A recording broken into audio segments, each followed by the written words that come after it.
नमस्कार, मैं हूं अरुण तोमर। आप देख रहे हैं साधना न्यूज। बड़ी खबर लखनऊ से आपको बता रहे हैं, अतीक अशरफ हत्याकांड में यूपी सरकार ने केंद्रीय गृह मंत्रालय को रिपोर्ट सौंपी है। एडिशनल चीफ सेक्रेटरी सीएम के बीच हुई है बैठक के बाद ये रिपोर्ट भेजी गई है। सीएम आवास पर चल रही मैराथन मीटिंग खत्म हुई है। पिछले 3 घंटे से चल रही थी high level meeting. DGP R K. Vishwakarma CM आवास से निकले हैं। सीएम के सामने अधिकारियों ने ब्यौरा पेश किया है। अतीक और अशरफ अहमद की हत्या के मामले में दर्ज हुई है एफआईआर। तीनों आरोपियों का कहना, अतीक अशरफ गैंग का करना चाहते थे सफाया। कई दिनों से मारने की फिराक में थे आरोपी। रात 10:30 बजे मेडिकल कराने ले जाते वक्त की गई थी हत्या। लापरवाही बरतने के आरोप में थाना धूमनगंज प्रभारी सहित कई पुलिसकर्मी सस्पेंड। अतीक अशरफ के जनाजे में सैकड़ों लोगों के एकत्रित होने की संभावना।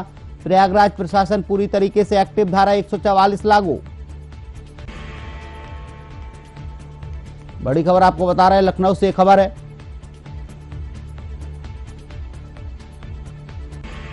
जहां अतीक और अशरफ अहमद की हत्या के मामले में एफआईआर दर्ज हुई है। तीनों आरोपियों का कहना है अतीक अशरफ गैंग का सफाया करना चाहते थे।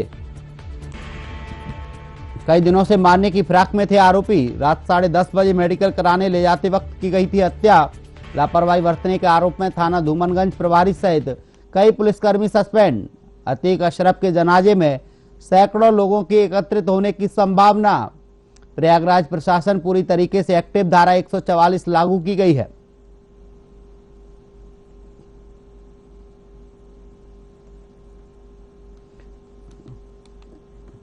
आपको लखनऊ से खबर बता रहे हैं, जहां पर अतीक अशरफ हत्याकांड में यूपी सरकार ने केंद्रीय गृह मंत्रालय को रिपोर्ट सौंपी है। एडिशनल चीफ सेक्रेटरी सीएम के बीच बैठक के बाद भेजी गई है रिपोर्ट। सीएम आवास पर चल रही मैराथन मीटिंग खत्म हुई है। पिछले 3 घंटे से चल रही थी high level meeting. DGP R K. Vishwakarma CM आवास से निकले हैं। सीएम के सामने अधिकारियों ने ब्यौरा पेश किया है।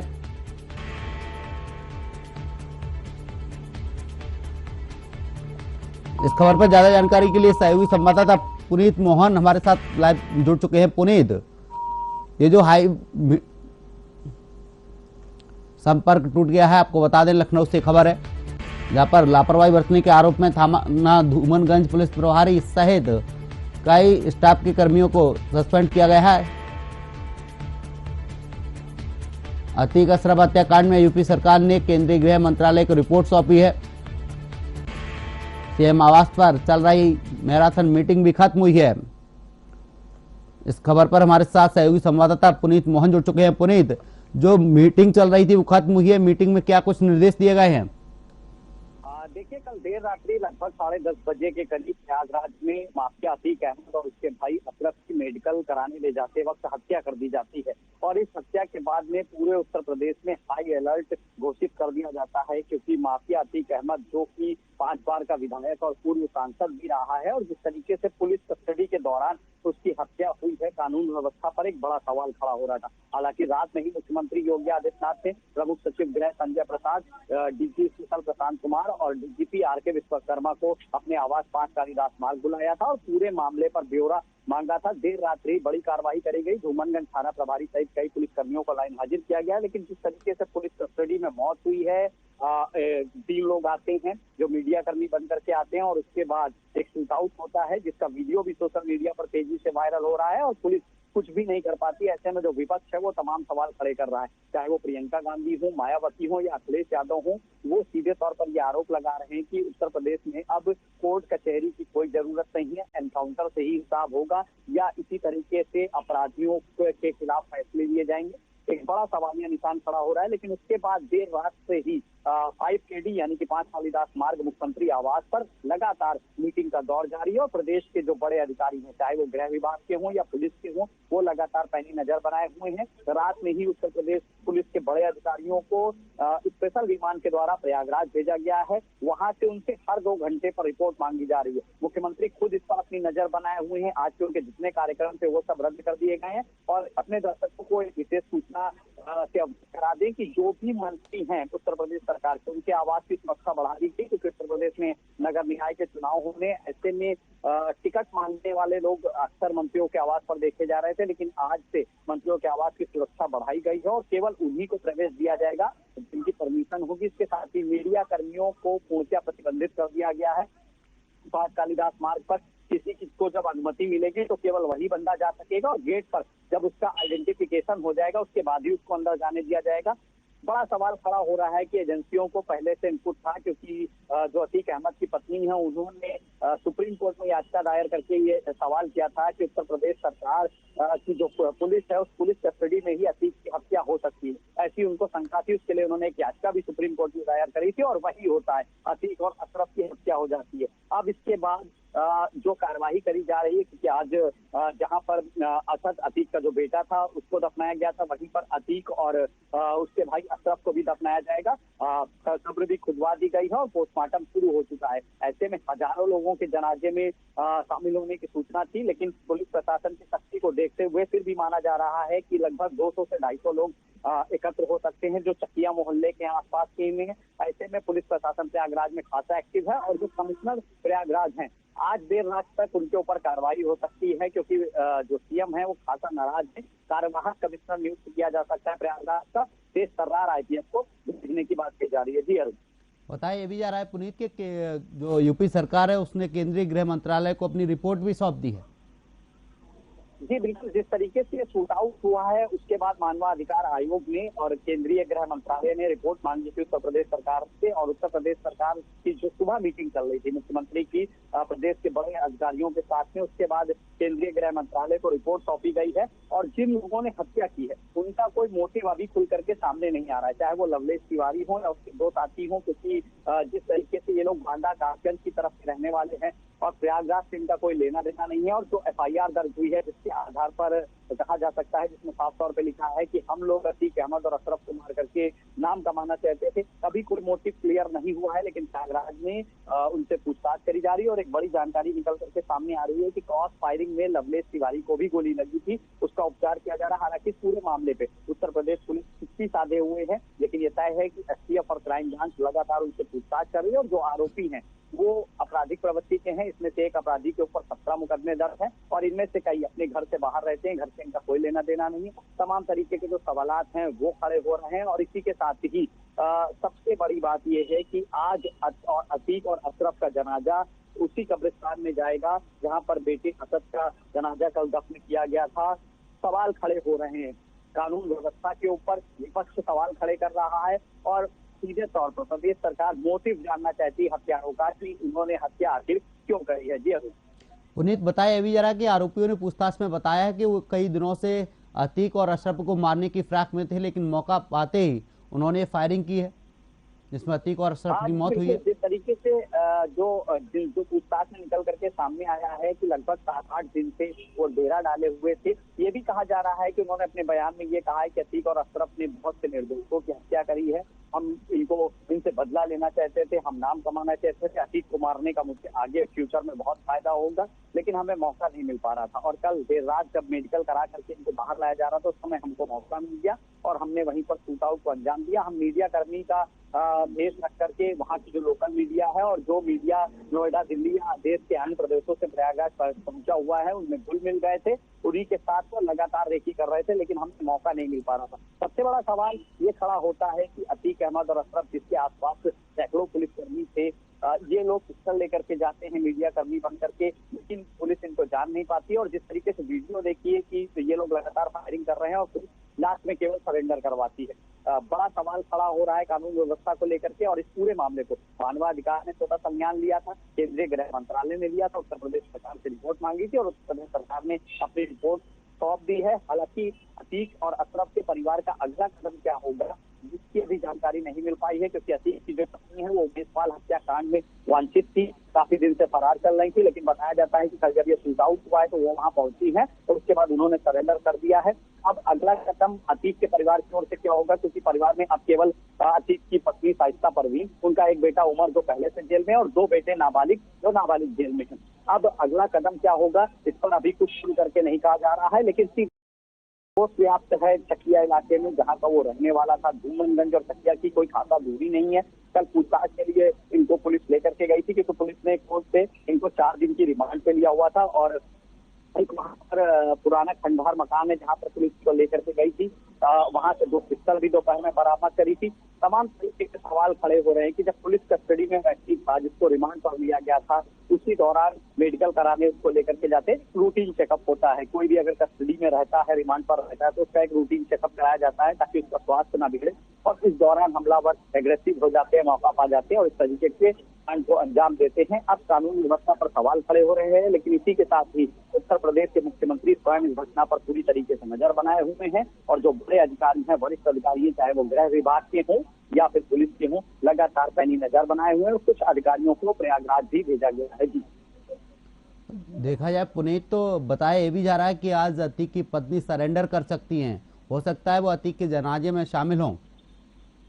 जी बिल्कुल, जिस तरीके से कल ये खबर आई थी कि जहां पर शूट आउट हुआ था, अतीक की पत्नी वहां पर पहुंची थी, लेकिन पूरी प्रकरण को देखते हुए पुलिस ने हो सकता है उनको अरेस्ट नहीं किया है, क्योंकि वो अभी उनके ऊपर आरोप है, आरोप अभी सिद्ध नहीं हुआ है और आज वो जनाजे में शामिल होने के बाद सरेंडर भी कर देंगी, क्योंकि एक महिला है, कोई पेशेवर अपराधी नहीं है, इससे पहले किसी भी तरह का कोई मुकदमा उनके ऊपर नहीं है। लेकिन सवाल जिस तरीके से खड़े हो रहे हैं, क्योंकि अतीक और अशरफ की ओर से याचिका दाखिल करी गई थी सुप्रीम कोर्ट में। शाइस्ता परवीन जो उमेशपाल हत्याकांड में मुजरिम बनाई गई है, जिन पर आरोप अभी सिद्ध होना बाकी है, उन्होंने सुप्रीम कोर्ट में याचिका दायर करके कहा था कि मेरे पति और मेरे देवर की हत्या पुलिस कस्टडी में करी जा सकती है। और एक बड़ी बात, अशरफ जब इससे पहले पेशी में आया था, जब फर्स्ट टाइम साबरमती जेल से अतीक को प्रयागराज लाया गया था उमेशपाल हत्याकांड में, जिन्हें उम्र कैद की सजा हुई है, उस दिन भी इस बात का जिक्र हुआ था कि अतीक अशरफ ने ये बात कही थी कि मुझे बड़े अधिकारी ने बताया है कि यदि तुमको लाएंगे पेशी पर एक दिन तुम्हारी हत्या हो जाएगी। तो कहीं ना कहीं सीधे तौर पर सवाल खड़े हो रहे हैं, क्योंकि सूत्रों को इस तरीके से मौका मिल जाता, कोई रंजिश भी निकल करके सामने नहीं आ रही है, क्योंकि अतीक अहमद की काफी लोगों से दुश्मनी थी। एक कयास और भी लगाए जा रहे हैं कि 2 दिन पहले ईडी छापेमारी करी थी प्रयागराज और आसपास के जिलों में, जो अतीक के साथ फाइनेंशियली हेल्प करते थे, अतीक के कहने पर पैसा लगाते थे या अतीक से पैसा लगवाते थे, यानी कि आर्थिक संबंध मिलते थे।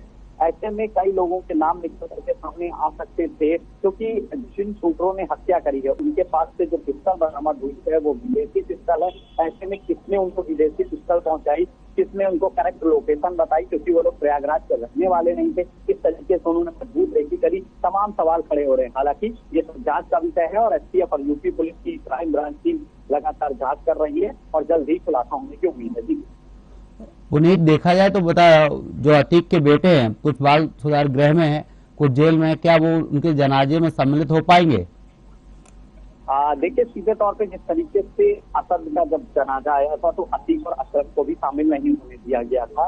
अब ऐसे में सवाल खड़ा हो रहा है कि उमर पहले से जेल में है, क्या उसे जनाजे में शामिल होने दिया जाएगा, या अतीक के जो बेटे बाल सुधार गृह में है, जो नाबालिग हैं, क्या उनको जनाजे में शामिल होने दिया जाएगा। इस बारे में अभी कोई भी पुलिस अधिकारी कुछ भी बोलने को तैयार नहीं है, लेकिन सूत्रों के हवाले से जो जानकारी मिल रही है कि अतीक की जो पत्नी है वो जनाजे में शामिल होंगी और उसके बाद वो पुलिस को सरेंडर कर देंगी और जो 2 नाबालिग बेटे हैं उनको हो सकता है एक जनाजे में शामिल किया जाए।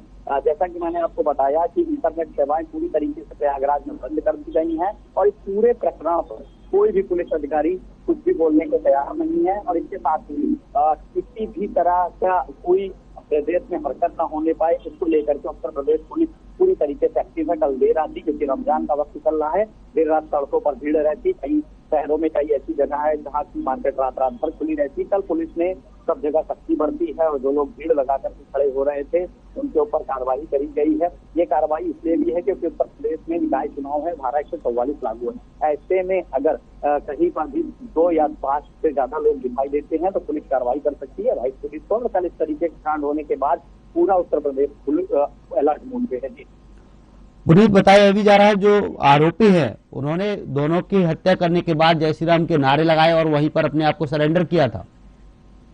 जी बिल्कुल, जिस तरीके से जो वीडियो निकल करके सामने आया है कि अतीक और अशरफ की हत्या करने के बाद जो आरोपी है लवलेश तिवारी, उससे फेसबुक प्रोफाइल पे करेंगे तो बजरंग दल का वो कार्यकर्ता बताया जाता है और इसके साथ ही उसके जो अन्य साथी हैं सनी और एक दूसरा साथी जो है, इन्होंने सरेंडर करने के बाद जय श्री राम के नारे लगाए हैं। लेकिन जैसा कि मैंने आपको बताया, एसटीएफ और क्राइम ब्रांच पूरी उनसे पूछताछ कर रही है। हो सकता है ये नारेबाजी पूरा डाइवर्ट करने के लिए, पुलिस की जांच को डाइवर्ट करने के लिए करी गई हो। पुलिस इस एंगल से भी जांच कर रही है क्योंकि कोई मोटिव निकल करके सामने नहीं आ रहा है कि आखिर इन्होंने अतीक और अशरफ पर हमला क्यों किया। अगर इनसे कोई रंजिश नहीं थी, कोई दुश्मनी नहीं थी, तो फिर क्या ये हमला कराया गया, और अगर हमला हुआ है तो ये हमला कराया किसने है। अब ये तमाम सवाल हैं जो पूछताछ के बाद ही क्लियर हो पाएंगे। और यूपी पुलिस के बड़े अधिकारी, यहाँ पे 4 आईपीएस की टीम प्रयागराज भेजी गई है, जो अपनी अपर क्राइम ब्रांच के साथ में जो आरोपी हैं उनसे पूछताछ कर रही है। जी पुनीत, बताया ये भी जा रहा है कि जो अफसर हैं जिनसे सीएम नाराज है,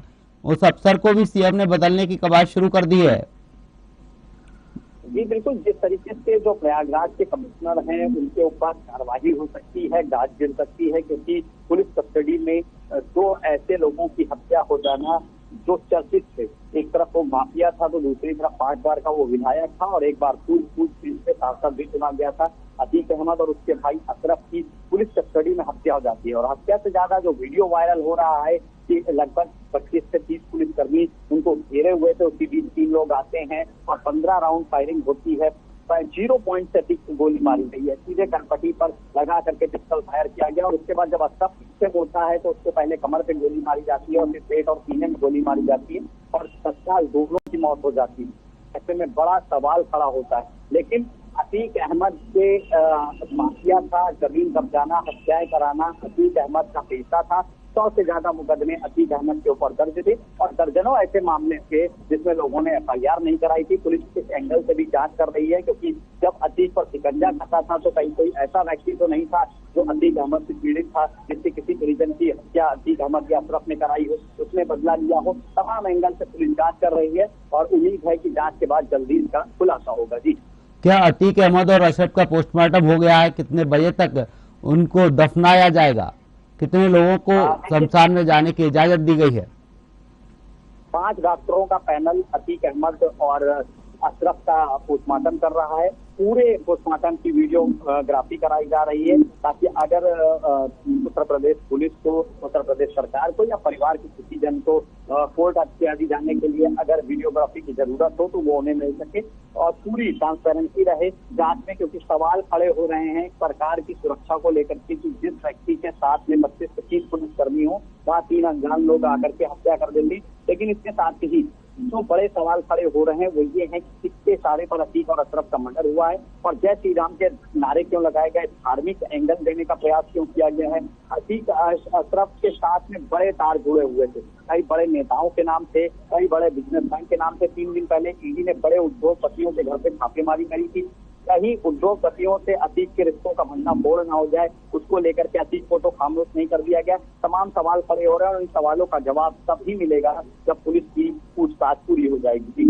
पुनीत, कई विपक्षी दलों ने बीजेपी सरकार पर आरोप लगाए हैं कि प्रदेश में कानून व्यवस्था सही नहीं है। प्रियंका गांधी ने भी ट्वीट कर कहा है कि हमारे देश में कानून संविधान में लिखा गया है, यह कानून सर्वोपरि है, अपराधियों को कड़ी सजा मिलनी चाहिए। देखिए, सीधे तौर पर जिस तरीके से पुलिस कर्मियों, पुनीत आपको रोकना चाहूंगा, हमारे साथ बीजेपी नेता जुड़ चुके हैं।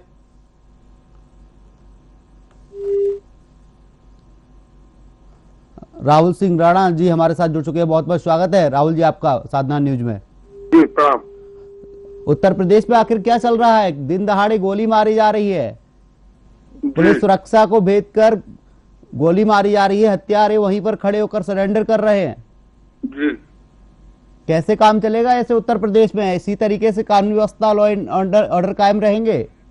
नहीं, ये सवाल तो कोर्ट को पूछना चाहिए, गवर्नमेंट से। तो सरकार बीजेपी की है, आपकी सरकार है उत्तर प्रदेश में? मेरी सरकार है, तो मेरी सरकार में हमने रिमांड से कोर्ट से हमने रिमांड पे लिया था। लेकिन पुलिस आपकी, सुरक्षा आपकी, किस तरीके से काम चलेगा? बीजेपी सरकार में अगर ऐसा होगा तो विपक्ष तो लगातार मुद्दा उठाएगा। विपक्ष कह रहा है कि सरकार पर कानून व्यवस्था पर नियंत्रण नहीं है। सर, विपक्ष का काम ही है ये बोलना। तो विपक्ष जो बोल रहा है वो तो हो ही रहा है। हाँ, सुरक्षा में जाकर सुरक्षा को भेद कर हत्या की जा रही है। जी नहीं, आप ये कैसे कह रहे हैं कि हत्या की जा रही है? काम तो न्यायालय का था, न्यायालय सजा देता, कानून काम करता, लेकिन बीच में जाकर किसी की हत्या की जा रही है, किसी को गोली मारी जा रही, तो क्या कहा जाए इसको? वो जो उनके अपने कर्म है, जो लोग यहाँ भोग रहे हैं, जो न्यायालय है उसके लिए न्यायालय सजा सुनाता है। हाँ, बंदूक तो की नोक से न्याय नहीं होता। तो न्यायालय सजा सुनाता है, न्यायालय की अपनी वो उनके सामने अगर ऐसी घटना घट गई तो इसका ये मतलब थोड़ी ना है कि पुलिस प्रशासन करा रहा है, सरकार करा रही। अखिलेश यादव ने कहा कि तो बीजेपी ये सब सरकार करवा रही है, बीजेपी सरकार से सरकार नहीं चल रही, प्रदेश में गुंडाराज बढ़ता जा रहा है, नहीं, वो प्रदेश अखिलेश में यादव बदमाशों कह के रहे हैं, हौसले बुलंद होते जा रहे हैं। आप एक चीज बताइए, अखिलेश यादव जी कह रहे हैं अखिलेश यादव जी के ही परिवार के द्वारा पुष्पित और पल्लवित अपराधी था, तो उस पे कार्रवाई करवाना चाहिए, लेकिन यहाँ तो कहीं कार्रवाई ना कहीं वगैरह सब हो रही। कार्रवाई किसी से पूछ के थोड़ी ना होगी कि ये हर घर से जाके पूछा जाएगा कि आप कैसी कार्रवाई चाहते हैं। नहीं, लेकिन को कानून लग रहा है व्यवस्था कि पर अगर भरोसा, कानून को, लॉ एंड ऑर्डर को ये लगेगा कि भारतीय जनता पार्टी की सरकार है, वो उसने गलत किया है, तो कानून उस चीज को देखेगा। हमने क्रिमिनल को, सर मेरी बात सुनिए, मैंने क्रिमिनल को कोर्ट से मांगा था ऑन रिमांड जी, और क्रिमिनल की डेथ हो गई, उसका सो कॉल्ड पॉलिटिकल लैंग्वेज में हत्या हो गई। हम कोर्ट को सेटिस्फाई करेंगे कि हत्या कैसे हो गई, क्या हो गया, क्यों हो गया। अखिलेश यादव बोल रहे हैं, मायावती बोल रही, अभी उन्होंने हाल ही में रुपया लेकर शाइस्ता परवीन को टिकट दिया था, तब अतीक अहमद शरीफ थे। अगर आप अतीक मुझको अहमद जवाब गलत थे तो दीजिए। उन्हें जो- सजा नहीं, मिलती, नहीं। कानून के दायरे में रह के उन्हें सजा मिलती। अरे वो कानून का दायरा सरकार को हमसे आपसे ज्यादा पता है। अगर सरकार को पता है, आप बीजेपी के नेता हैं, हाँ, आप इस बिल्कुल है, मैं तरीके कह की तो रहा बातें हूं। करेंगे तो कैसे काम चलेगा? कोई नहीं, खूब बढ़िया चल रहा है, पब्लिक बिल्कुल संतुष्ट है। गंदगी आप साफ करेंगे तो थोड़ी बहुत तो गंदगी बंदूक लग की जाएगी। नोक से गंदगी साफ होगी, ये तो एक तरीके का दबाव है। नहीं, कोई दबाव नहीं है सर, कोई दबाव नहीं है। ये तो गांधी जी ने हम लोग का मार्गदर्शन आजादी के समय ही कर दिया था। ये गांधी जी राष्ट्रीय तो स्वच्छता अहिंसा की अभियान बात है। करते थे, यहाँ तो हिंसा देखने को मिल रही है। नहीं, हिंसा से ही जाएगी। अच्छा, आप ये मानते हैं कि बंदूक की नोक से ही काम चलेगा, बंदूक की नोक बिल्कुल, पे ही ये- सफाया होगा प्रदेश में? ये सर क्षमा करिएगा, ये राष्ट्रीय स्वच्छता अभियान है। आफ्टर इंडिपेंडेंस से जो हमारे देश में ये लॉ एंड ऑर्डर, कानून और अहिंसा का जो पाठ गांधी जी पढ़ा के चले गए, करोड़ों लोगों को करवा के गए हिंदुस्तान पाकिस्तान के पार्टीशन में। राहुल जी, आप ये मानते हैं कि प्रदेश में जो एनकाउंटर हो रहे हैं वो सरकार करा रही है? सरकार का ही काम है, कोई प्राइवेट एनजीओ थोड़ी ना कराएगी। पहले विकास दुबे को निपटाया, अतीक के ना, बेटे को हम निपटाया, हम तो 950 इनकाउंटर करके बैठे। तो मतलब आप एनकाउंटर केवल से विकास सरकार दुबे, चलाएंगे आप? अतीक अहमद को क्यों गिन रहे हैं? रावल सिंह राणा, आप एनकाउंटर से सरकार चलाएंगे? अगर इतने अपराधी आप उत्तर प्रदेश में पैदा करके सरकार चलाने को देंगे तो हम क्या करेंगे? अपराधियों को इस बैठा के नाश्ता इस कराएंगे? तरीके से तो आप आदेश कर देंगे कि जो भी अपराधी हैं गोली मारो, न्यायालय खत्म कर दो, जजों को खत्म कर दो, जजों की जरूरत ही नहीं ऐसा है। कुछ नहीं है। अतीक जी सजा याफ्ता हो गए थे, उसके बाद उनको साथ ऐसी घटना घट गई, ये दुर्भाग्य है। अतीक ऐसा नहीं है अहमद को जिससे- अहमदाबाद नहीं, से नहीं, प्रयागराज के जिस एनकाउंटर भाव के लिए से बुलवाया इन गया चीजों था। को- सुनिए सर, जिस भाव से इन चीजों को उठाया जा रहा है, इतने भाव इन चीजों में है नहीं। आप बताइए राहुल जी, इतने इम्पोर्टेंट अतीक अहमद नहीं है जितना आज मीडिया और ये सब कर रही है। मीडिया नहीं कर रही, मीडिया अपना काम मीडिया कर रही है। खूब राहुल कर रही जी, है। आप कह रहे हैं कि उसका- उत्तर प्रदेश में मीडिया ने एनकाउंटर तो- सरकार करा रही है, सरकार का काम है कि बदमाशों का सफाया करना। 44 साल से अतीक अहमद जी अपराध की दुनिया में लिप्त थे, मीडिया को होश नहीं था कि समाज के मीडिया साथ को इतना होश बड़ा था, काम मीडिया हो तब रहा भी है। सवाल कर रही थी, मीडिया अब भी सवाल कर रही, मीडिया अपना कुछ काम नहीं, कर रही मीडिया है। कुछ नहीं कर रही है। मीडिया अभी तब भी सवाल कर रही थी, अभी भी अरे सवाल कर सर, रही है। जो 3 लड़के गए थे वो मीडिया के ही स्वरूप में गए थे। तो पुलिस को जांच करनी चाहिए थी, सुरक्षा किस तरीके पुलिस की जांच है? करेगी, पुलिस का अगर काम नहीं है आरोपी जांच करना। जाकर सुरक्षा व्यवस्था को भेद कर हत्या कर रहे हैं तो पुलिस कर क्या रही है फिर? हाँ, पुलिस इस तरीके जांच से तो करेगी कोई ना, भी आप सुरक्षित खुद ही तो नहीं कह रहे है। हैं, पुलिस जांच करे। अगर ऐसे कोई बड़ा लीडर हो, उसके साथ ऐसी घटना हो जाए, तब आप क्या कहेंगे? अरे इंदिरा गांधी और राजीव गांधी के साथ नहीं हो गई, हम क्या कहेंगे? नहीं तो आप ये तो बताइए, आप कह रहे हैं कि एनकाउंटर से सफाया करेंगे। सर, महात्मा गांधी जो फादर ऑफ नेशन थे, उनके साथ हो गई। नहीं, इसमें कहना सुनना क्या है? अगर इस तरीके से अगर योगी अपराधियों बाबा जा से रहे हो, इस इतनी तरीके से हमदर्दी मत आरोपी आ गए, तो रखिए, फिर क्या करेगी पुलिस वहां पर? पुलिस कुछ नहीं, पुलिस बहुत बढ़िया कर रही है जो कर रही है। अगर पुलिस एनकाउंटर कर रही तो अच्छा कर रही है, निर्दोषों को पुलिस एनकाउंटर में मार रही है, फर्जी एनकाउंटर कर रही तो सही कर रही है। आपके अतीक अहमद जी ने कहा था कि अगर हम इंशाअल्लाह जिंदा रहे तो जिन लोगों ने मेरे बच्चे को मारा है, हम उनके भी घर में मातम करेंगे। कितने मीडिया वाले पूछने गए थे अतीक अहमद से कि आप पुलिस वालों के लिए ऐसा क्यों कह रहे हैं? नेशनल क्राइम ब्यूरो के आंकड़े के अनुसार उत्तर प्रदेश अरे ये में सब फर्जी हटाओ, एनकाउंटर थोड़ा किए गए हैं। मत परेशान होइए आप लोग। उत्तर प्रदेश में फर्जी एनकाउंटर किए गए हैं, क्या कहेंगे आप? ये आप कह रहे हैं, हम नहीं कहेंगे। नेशनल ब्यूरो के जो आंकड़े वो कह रहे हैं, मैं नहीं कह रहा हूं। सरकार के जो नेशनल क्राइम ब्यूरो के जो आंकड़े हैं वो कह रहे हैं ये बात। तो वो कहने दीजिए, आंकड़े होते ही ये बताने के लिए। तो फिर वो आंकड़ों पर अमल क्यों नहीं किया जा रहा? इस तरीके से एनकाउंटर होते रहेंगे, पुलिस के मन में जो आएगा पुलिस करती रहेगी, सरकार निर्देश देती रहेगी, ऐसे कैसे चलेगा लोकतंत्र में? तब चलेगा लोकतंत्र, अब तो चलना शुरू किया है। अच्छा, आप ये मानते हैं कि बीजेपी सरकार में एनकाउंटर होते रहेंगे? अपराधियों को मारा जाएगा। तो फिर कानून का क्या होगा? कोर्ट का क्या होगा? जज क्या करेंगे? जजों को बिठाल कानून को दीजिए। कोई कष्ट होगा, कानून अपनी शिकायत करेगा। नहीं, अगर एनकाउंटर ही करने हैं तो जजों को बिठाल दीजिए, सीधा सॉर्ट आउट उनका एनकाउंटर कराइए, आप मामला क्यों खत्म। परेशान है सर? आपको मीडिया कवरेज करनी है, आप मीडिया कवरेज करिए। जजों को दिक्कत होगी, वो कोर्ट में बुलाएंगे गवर्नमेंट को कि तुम कैसे काम कर रहे हो। उत्तर प्रदेश में धारा 144 लगा दी गई है, जनता वहां परेशान हो रही है। चलिए, आपने समय लिया, सवाल लिया, बहुत बहुत धन्यवाद। धारा 144 लगा दी गई है, जनता परेशान हो रही है। किसी कोई दिक्कत नहीं, धारा 144 के चुनाव के समय आचार संहिता में भी लग जाती है। अभी चुनाव नहीं, अभी आचार संहिता नहीं है। पुलिस की खामियाजी का खामियाजा था जो जनता को भुगतना पड़ रहा है, सरकार का खामियाजा जनता को भुगतना पड़ रहा है। कुछ नहीं, जनता एकदम ताली बजा के थैंक यू कह रही है, काहे का खामियाजा है। आप देखिए, प्रियंका गांधी ने ट्वीट किया, अखिलेश यादव ने ट्वीट किया, मायावती ने ट्वीट किया है। प्रियंका गांधी, अखिलेश यादव अपनी सर कहाँ की बात कहाँ ले जाते हैं। यहाँ इलाहाबाद की जनता पिछले 40 साल से किसी के आतंक से प्रताड़ित है, उससे उसको निजात मिल रही है। आतंक का अंत एनकाउंटर नहीं हो सकता राहुल सिंह राणा जी। बता रहे हैं राहुल सिंह राणा जी, आतंक का अंत एनकाउंटर नहीं हो सकता। कानून व्यवस्था पर भी भरोसा होना चाहिए। तो आप कानून को बता दीजिए ना कि सर हम लोग के हिसाब से आतंक का अंत ऐसे होता है, आप कानून में चेंजेस लाइए। न्यायालय की जो प्रक्रिया उसके हिसाब से होना चाहिए। न्यायालय की प्रक्रिया में वो 40 साल से आतंक कर रहा था। इसका मतलब ये कि न्यायालय पे भी भरोसा नहीं। अगर न्यायालय की प्रक्रिया में 40 साल से कर रहा तो आपने एनकाउंटर करा दिया। न्यायालय पे भरोसा ना होता तो हमको वो रिमांड पे क्यों देते? नहीं, सरकार तो आपकी है ना, उत्तर प्रदेश में बीजेपी की सरकार है। चलिए सर, बहुत बहुत धन्यवाद। राहुल सिंह राणा जी, आप अपने सवालों से भगिए मत, जवाब दीजिए। मेरी आवाज आप तक पहुंच पा रही है? राहुल सिंह राणा जी, मेरी आवाज आप तक पहुंच पा रही है?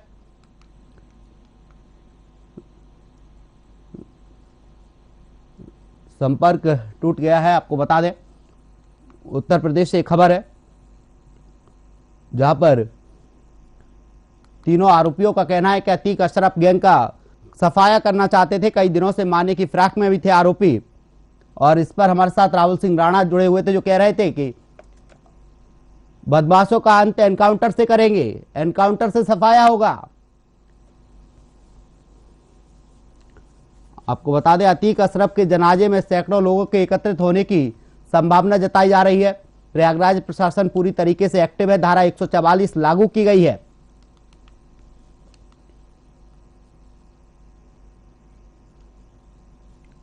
लखनऊ से खबर आपको बता रहे हैं, यूपी सरकार ने केंद्रीय गृह मंत्रालय को रिपोर्ट सौंपी है अतीक अशरफ हत्याकांड मामले में।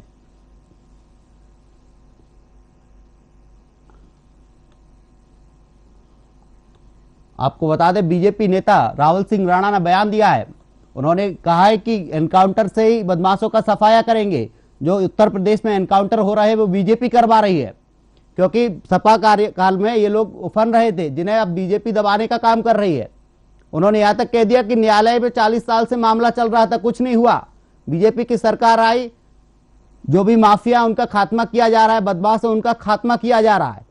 बंदूक की नोक पर न्याय होगा। वो गांधी को मानते हैं, लेकिन उतना ही मानते जितनी जरूरत है। राहुल सिंह राणा ने यहां तक भी कह दिया, पुलिस अपना काम कर रही है, सही कर रही है। बीजेपी सरकार जब से आई है, जनता खुश हो रही है। जो माफिया जनता को परेशान कर रहे थे, उनका एनकाउंटर किया जा रहा है। इसमें कुछ भी गलत नहीं है। ये बीजेपी नेता राहुल सिंह राणा कह रहे हैं।